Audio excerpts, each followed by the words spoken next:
Aars district heating takes a proactive approach to optimizing heat utilization, aiming to renovate poorly performing pipes to lower the network temperature. But how can Aars identify pipes that need renovating and prioritize the pipes that deliver the most value for money? The answer is Kamstrup's heat intelligence tool.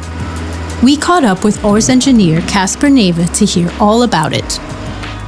Rørenes alder er ikke nødvendigvis den eneste indikation for, om nogle rør er gamle og udskiftningsmodne. Og der er Heat Intelligence et vigtigt værktøj for os til hele tiden at vurdere, om varmetabet er større i et område, end det burde være. The Heat Intelligence tool combines data from the heat meters with facts from the pipes, including length, dimension, and insulation, to calculate temperatures, flow, and deviations.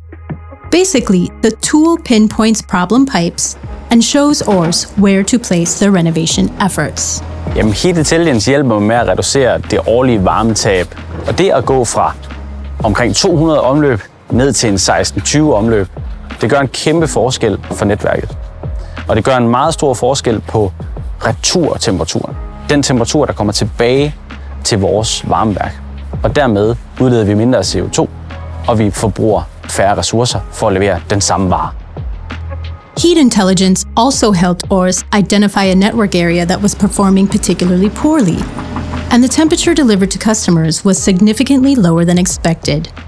It turned out the area's service pipes needed to be replaced. Vi har prøvet at lave termografisk overflyvning med drone af dele af vores ledningsnet, og det er et rigtig stærkt værktøj til at finde aktuelle fejl. Men det kan ikke fortælle dig, hvor der er ved at opstå fejl. Og det kan heller ikke fortælle dig, hvor der er nogle rør, der gør det dårligere end andre. Den største fordel ved Heat Intelligence, det er, at de beslutninger, vi tager om at renovere ledninger ud i jorden, de er lige pludselig baseret på data. Learn more about Kamstrup's Heat Intelligence tool at kamstrup.com.